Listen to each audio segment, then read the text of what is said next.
Et la halachot. Alors, Boker Tov, Yom Shishi, la veille de Shabbat Kodesh, Shabbat, le jour du Shalom, le jour de la paix, le jour de la lumière. Et aujourd'hui, je ne vais pas vous faire une halakha. J'ai envie de vous parler. J'ai envie de vous parler parce que hier, Baruch Hashem, le cours d'hier, dans lequel j'ai parlé du respect des beaux-parents et des parents, bien sûr.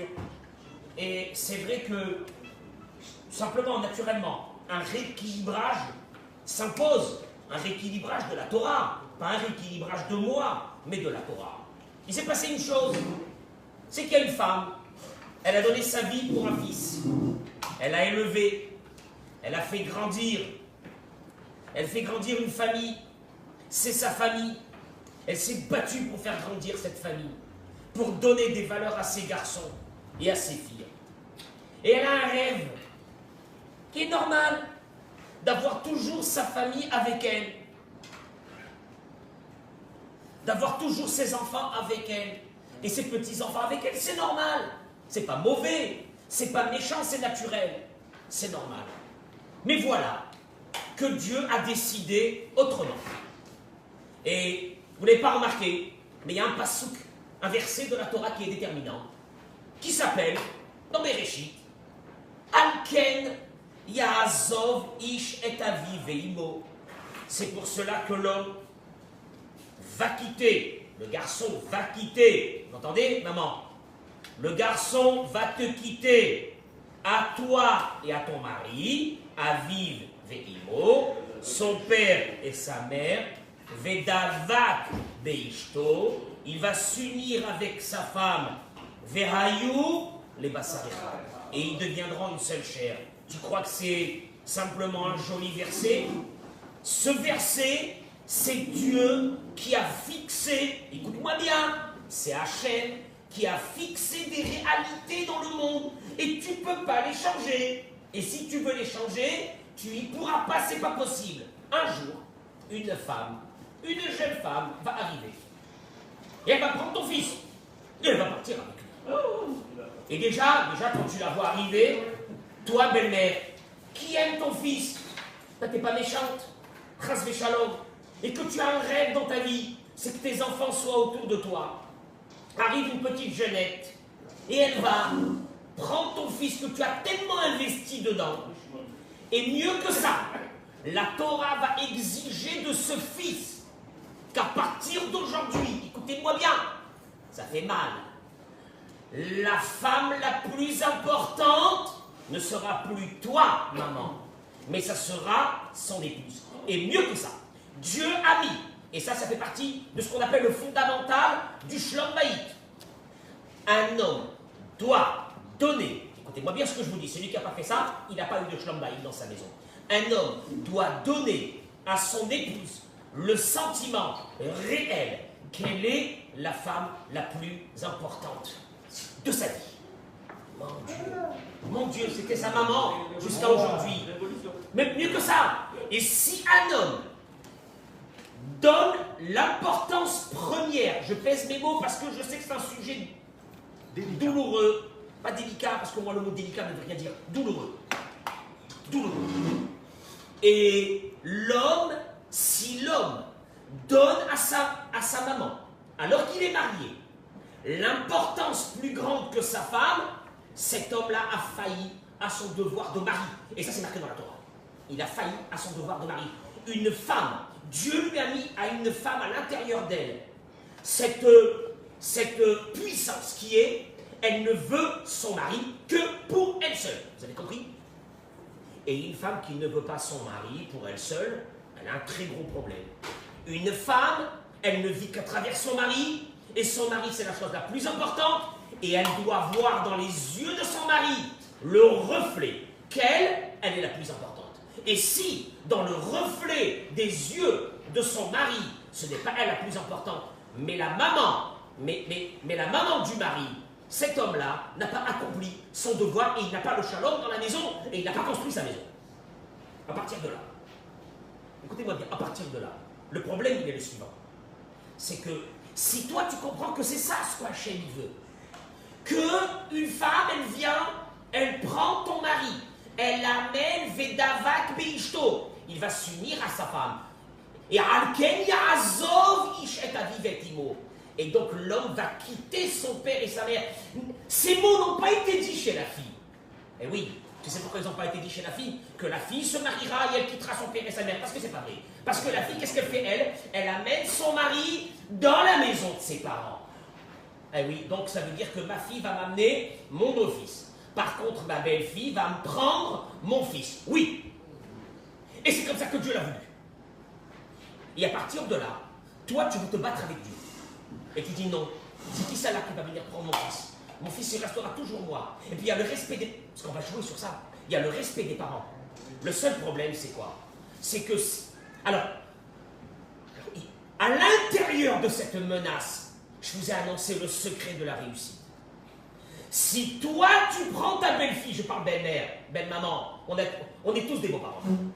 Si toi, belle-mère, tu vas tout de suite permuter dans ta tête. Écoute-moi bien parce que ça va éviter des années de larmes. Des années de larmes. Ce que je vous dis, c'est des années de larmes. C'est des divorces, c'est beaucoup de divorces, c'est beaucoup de choses. Si toi, belle-mère, tu te dis, regarde, je vais la jouer, mais fine. La petite jeune qui est venue maintenant pour prendre mon fils, tu sais qu'est-ce que je fais? Je l'adopte. Je vais la rendre ma fille. Oui, mais elle n'est pas de chez nous. Elle n'est pas comme nous, elle est marocaine. Elle est ici, elle est là. Tu vois, à la base. Toi, oblige-toi. Parce que Shlomo Melech, il a dit, Kamaïm la panique, elle lève à Adam, elle lève à Adam. Ça veut dire que si ton reflet à toi vers l'autre, tu lui reflètes une image que tu l'aimes à la personne qui est en face de toi, elle sera obligée de t'aimer, c'est physiologique. Et là, tu l'adoptes. Tu la mets avec toi dans ta main. Tu la mets, tu lui montres qu'elle est comme tes filles. Hein? Comme mes filles, jamais de la vie, elle ne sera jamais comme mes filles. Elle n'a pas la même éducation, elle n'a pas la même chose. Mais tu n'as pas compris une chose, cette femme est venue dans ce monde, cette petite jeune-là, elle est venue dans ce monde pour écrire une nouvelle page avec ton fils.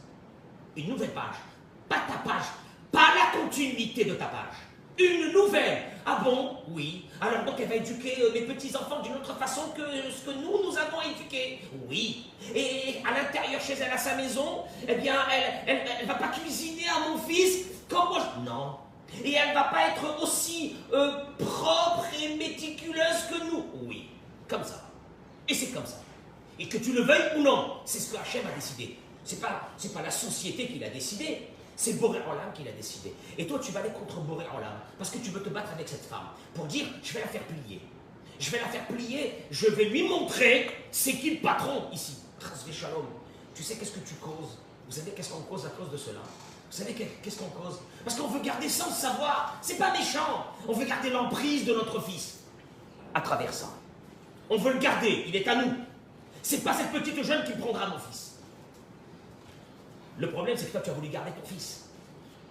Mais c'est pas seulement que tu ne vas pas garder ton fils, c'est que tu vas drainer le malheur dans son couple pour la seule raison, c'est qu'il va se trouver entre le marteau et l'enclume. Et moi, quand je parle avec des jeunes, ils me disent, on n'en peut plus, on va mourir. Chaque Shabbat, chaque fête, chaque chose, c'est un stress énorme. Qu'est-ce qu'il y a? Ma mère avec ma femme, je vais devenir fou, je ne sais plus comment faire. Le problème, il est quoi? C'est que cette femme aussi, elle dit, c'est mon mari. Elle s'est mariée avec lui, c'est à elle, il est à lui, il n'est plus à la mère. Et elles se sont menacées. Elles se sont menacées. Et comme elles se sont menacées que quoi? Est-ce que son mari va prendre son parti à elle ou le parti de sa mère? Et la guerre mondiale risque de s'installer. Le pire, c'est que quand la belle-mère, écoutez-moi bien ce que je vous dis, je sais de quoi je parle, quand la belle-mère, elle fait rentrer ses filles à elle dans le clan contre la belle-fille.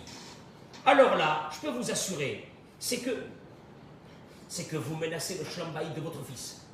Vous lui détruisez sa vie. vous dégradez sans le vouloir à ses yeux parce que c'est très dur. Lui, pour lui, sa maman, c'est son Dieu. On le sait. Là, mon fils, sa mère, c'est son Dieu. Il n'y a rien à faire. Je ne peux rien faire contre ça. Sa mère, c'est son Dieu. Et s'il voit dans les yeux de sa mère que cette femme, alors qu'il est marié avec elle, il a créé une nouvelle page, elle est en train de vous donner des petits-enfants, eh bien, elle ne vaut rien.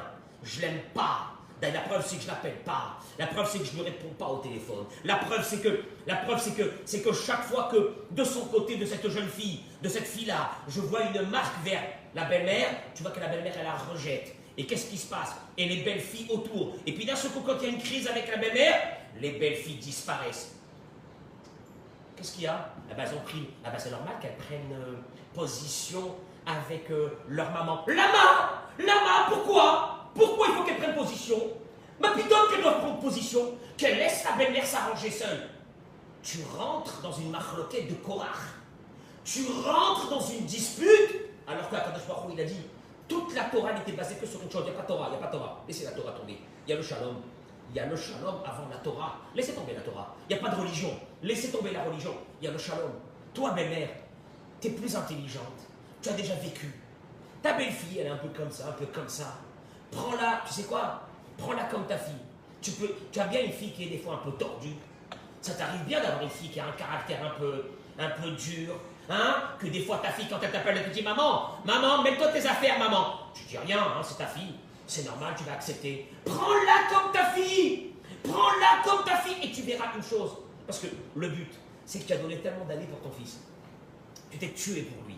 Et puis après quoi, tu vas être la cause de la destruction de sa vie de couple. Tu vas être la cause du stress. Il y a des gens qui m'ont dit on a perdu la santé à cause de nos parents, à cause des stress avec notre femme. Ça a été dramatique, ça a été terrible. Ça a été terrible. La femme, elle garde son mari. La femme, elle est jeune. La femme, elle ne comprend pas qu'elle doit se plier à sa belle-mère. Et pourquoi tu veux qu'elle se plie à sa belle-mère? Je suis désolé, c'est pas sa mère. Pourquoi tu veux qu'elle se plie à sa belle-mère? Elle n'a pas se plier à sa belle-mère. C'est la belle-mère à être intelligente, à comprendre qu'il y a un chantier qui est en construction et qu'il est interdit de rentrer dans ce chantier. Interdiction de rentrer dans ce chantier. On laisse ce chantier se faire. Ah bon? Même si c'est pas comme nous on veut? Pas du tout. C'est comme ça que ça se fera. Il y a une nouvelle page qui est en train de se construire. Et ça, c'est une intelligence que je demande, moi, aux belles-mères. Tu sais pourquoi je demande? Parce qu'il y a des belles filles. Aujourd'hui, elles sont jeunes, elles sont un peu folles. Elles sont ci, elles sont là, elles n'ont pas la force. Mais la belle-mère. Mais le pire encore, belle-mère, je peux te dire un truc, c'est que toi-même, belle-mère, souvent tu as souffert de ta belle-mère qui n'a pas su se conduire avec toi. Et tu reproduis sur ta belle-fille ce que toi tu as vécu, ce que ta belle-mère t'a fait. Parce qu'aujourd'hui, vous savez pourquoi je vous dis ça? Parce qu'aujourd'hui les couples sont très fragiles. Si nous les parents, on n'y met pas justement, c'est pas grave, elle a dit, c'est pas grave, elle a fait, c'est pas grave, c'est pas grave. L'essentiel, mon fils il est bien avec elle, c'est très bien. Et puis c'est pas ça, c'est que le fils, son bonheur à lui, c'est que sa mère aime sa femme. Il adore ça pour lui, ça veut dire pour lui, voilà, ça y est, il a trouvé maintenant sa famille, il a trouvé maintenant sa vie. Mais quand il voit que sa mère ne supporte pas sa femme, comment tu veux que cet homme vit avec cette femme alors que sa mère, elle ne lui parle pas? Tu sais ce que tu as fait rentrer maintenant dans le cœur, toi, belle-mère, de ton fils? Les premières graines de haine contre son épouse. Tu es en train de le tuer. Alors que lui, il veut vivre avec elle. Alors que lui, il a amené des enfants avec elle. Alors que lui, il veut terminer sa vie avec elle comme toi, belle-mère. Tu veux terminer ta vie avec ton mari. Et le pire, c'est quoi dans cette histoire? C'est le pauvre mari. Parce que ton mari, belle-mère, il a déjà souffert de l'histoire qu'il y avait entre toi et ta propre belle-mère. Et maintenant, lui, qu'est-ce qu'il fait? Il est en train de souffrir dans l'histoire qu'il y a entre toi, son épouse, belle-mère, avec sa belle-fille. On terminera jamais. On terminera jamais. Et après, on dit qu'il y a des divorces. Et à la place d'aider ces jeunes-là, que les couples sont devenus très difficiles aujourd'hui, de les aider et de laisser passer. Tu sais pourquoi laisser passer? Parce qu'Akadosh Baruch Hu te dira, tu n'as pas honte, belle-mère. Moi, j'ai demandé qu'on efface mon nom pour qu'il y ait le shalom dans une maison quand il y avait à l'époque la sota. C'était une femme qui était soupçonnée. Et toi, tu ne peux pas effacer ton nom pour le shalom de qui? Pas de Monsieur Pierre ou de Monsieur Paul, de ton propre fils, le malheureux. Les fêtes, ils arrivent, il a un stress. Les Shabbatot, ils arrivent, il a un stress. Il n'y a plus aucun coup de téléphone à la maison. Même ses sœurs n'appellent plus. Même ses frères n'appellent plus. Qu'est-ce qu'il y a? Eh bien, maman est très en colère, donc tout le monde s'est mis autour de maman. C'est normal. Non, c'est pas normal. Non, c'est pas normal. C'est un massacre. Non, c'est pas normal. Et le pauvre, il est là. Il est avec sa femme. Et d'un seul coup, il regarde sa femme et des fois, il dit, c'est elle la cause de tout mon malheur. J'étais bien, moi, avec mes parents, avant de me marier. Maintenant, elle est arrivée, elle nous a mis la zizanie dans la famille. Tu vois l'histoire. Tu vois l'histoire. Et là. Qu'est-ce que tu vas dire, belle-mère? Tu veux récupérer ton fils divorcé? Tu crois que c'est bien ça? Tu crois que dans le ciel, Akadosh Baruch Hu, il te dira, viens ici, belle-mère. Viens, je veux voir si tu as fait tout. Viens, je veux voir si tu as été une femme qui a laissé passer pour le shalom. Je vais voir ça. Parce que nous, des convictions, on en a plein de convictions. Des convictions, on en a plein. Même Yoshua a failli avoir une conviction dans la paracha de cette semaine. Il a fallu que Moshe Rabbeinu prie pour lui. Parce que quand il est parti avec les explorateurs, Yoshua avait une conviction. Il savait que s'ils allaient rentrer en Israël, Moshe allait mourir, son maître, son père spirituel. Yoshua aurait pu lui aussi dire que la terre d'Israël, elle est mauvaise. On va rester dans le désert. Et tant qu'on reste dans le désert, mon père, Moshe Rabbeinu, il restera vivant dans ce désert. C'est des convictions qui sont belles. Il a fallu que Moshe Rabbeinu prie pour Yoshua pour qu'il ne tombe pas dans cette conviction. Parce que c'est des convictions qui sont contre. C'est une guerre contre Akadosh Baruch Hu.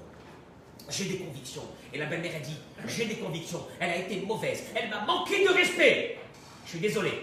Je peux vous dire une chose. Votre belle-fille n'a aucune obligation vis-à-vis de vous. Vous m'entendez? Elle n'a aucune obligation vis-à-vis de vous. Et puis je vais vous dire une chose. Elle a pris votre fils.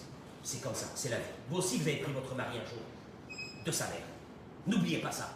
Et deuxièmement, si vous la respectez, et même si un jour elle ne vous respecte pas, sachez une chose, continuez à la respecter et à l'aimer. Elle sera obligée de vous respecter, de vous aimer. Ah bon? De quel droit? Pourquoi je vais faire ça? Pourquoi je vais faire ça? Pour ton fils. Pour ton fils. Parce que tu comprends que ton fils, lui, il ne peut pas faire un choix. C'est trop dur de faire un choix. Il ne peut pas faire un choix entre sa femme et ses parents. Il ne peut pas. Il veut les deux. Le pauvre, il veut les deux. Mais c'est pas de sa faute. Qu'est-ce que tu veux qu'il fasse? Tu veux qu'il massacre sa femme, qu'il la tue? Qu'est-ce que tu veux qu'il fasse? Tu veux que quoi? Qu'il se divorce pour être bien avec toi, maman? Non. Non. Tu dois comprendre une chose, maman. Respecte ta belle-fille. Elle te respectera. Et même si elle a une autre vie, une autre façon de vivre, c'est pas grave. Tant que ton fils il est heureux et tant que ton fils il est bien, laisse-le faire sa vie. Parce que je vois trop de destruction de couple. Que quand je rentre à l'intérieur, qu'est-ce qu'on me dit? La belle-mère. Maintenant, la belle-mère, elle n'est pas mauvaise. La belle-mère, c'est pas un monstre. Mais la belle-mère, elle n'a pas compris. Qu'est-ce que ça voulait dire? Devenir belle-mère. Parce qu'on sait des fois qu'est-ce que c'est être parent, mais on ne sait pas c'est quoi être beau-parent. Être beau-parent, tu sais quoi? C'est qu'à partir du moment où tu vois ton fils, il va partir avec cette femme, aide-le. Aide-le. Aide-le dans sa vie de couple. Oui, allô mon fils, tu viens ce Shabbat? Non, maman, ma femme ne veut pas. Pas grave, mon fils, mon chéri. Shabbat prochain, quand tu veux venir, tu viens. Ah, tu as vu? Elle le commande. Elle le commande. Elle le commande. Elle est mauvaise. Vas-y, elle le commande, elle est mauvaise. Toi, belle-mère, tu ne commandes pas ton mari aussi? Tu décides pas à la maison tout ce que tu veux, t'as oublié? C'est un scandale. Moi, je trouve ça que c'est un scandale. Alors, on est là à taper, bien sûr, sur les enfants. Parce que les enfants, eux, ils ont un devoir vis-à-vis des parents. Ils ont pris le Bouddha haine. Et c'est très grave. Tu le mets entre le marteau et l'enclume. À un moment donné, il va arrêter de faire qu'il Bouddha haine. À cause de quoi? À cause que moi, aujourd'hui, j'ai vu des enfants qui ne parlent plus avec leurs parents depuis des années. À cause de quoi? Histoire belle-mère, belle-fille. Chez mes rachem. On n'aurait pas pu éviter ce massacre. On vit qu'une fois. On vit qu'une fois. On vit qu'une fois. Ça y est, belle-mère, toi aussi, tu commences à avoir de l'âge. Tes enfants, ils commencent à prendre de l'âge. Tu veux quoi? Tu veux que, comme ceux que j'ai entendus, 20 ans. On m'a dit 20 ans, une belle-mère. 20 ans jusqu'à la mort de la belle-mère. La belle-fille n'a pas parlé, 25 ans. Hachem Erachem. Hachem Erachem. Oh, il va avoir 25 ans. Akadosh Baruch Hu, il a pris son nom. Il a mis dans de l'eau. Boré Haolam, oui. Pour le shalom. Pour le shalom. Et toi, belle-mère, je ne céderai pas. Si ou elle, ou qu'elle se plie, ou je la materai un jour, je la briserai un jour, je lui reprendrai mon fils. Allez, vas-y, viens embrasser le Sefer Torah après, viens embrasser le Sefer Torah. Et viens demander à Dieu qui t'aide, toi, belle-mère. Parce que ton fils, le malheureux, qu'est-ce que tu veux qu'il fasse? Il a sa femme, il doit s'arranger avec sa femme. Et sa femme, malheur si elle voit dans les yeux de son mari qu'il a pris le choix vers ses parents. Le couple est terminé à ce moment-là. Donc il est obligé de rester avec sa femme. Et toi, qu'est-ce que tu dis? Fils indigne, ingrat, tout ce que j'ai fait pour toi. Et maintenant, aujourd'hui, tu donnes raison à qui? À cette Marocaine, à cette Tunisienne, à cette Algérienne. Voilà, c'est ça. C'est ça. C'est ça. Alors que cette fille, je t'assure d'une chose. C'est que si tu faisais, comme quand tu vas aller faire des affaires, tu deviens d'un seul coup très poli, et même si la personne en face, le client en face, il n'est pas terrible, tu as de la patience, parce que tu as un intérêt. Tu as oublié que tu as un intérêt? Ah bon, lequel? Ton mari. C'est celui du shalom, de ton fils. Tu lui as donné 20 ans de ta vie, tu lui as donné ton sang, tu lui as donné ton ventre à cet enfant, belle-mère, ça te déquête. Tu lui as donné tout ça. Et à un moment donné, tu vas lui détruire son avenir à lui aussi, parce que n'oubliez pas, on a un impact, nous les parents, sur les enfants, c'est terrible. Moi je le sais, on a un impact terrible. Mais quand j'entends des gens qui me disent, Rav, ça fait 18 ans que j'ai mal au ventre. Ça fait 18 ans, j'entends ça. Ça fait 18 ans que j'ai mal au ventre. Chaque fois qu'il y a une fête, un anniversaire, un machin que je dois rencontrer, ma famille, parce qu'il y a ma femme.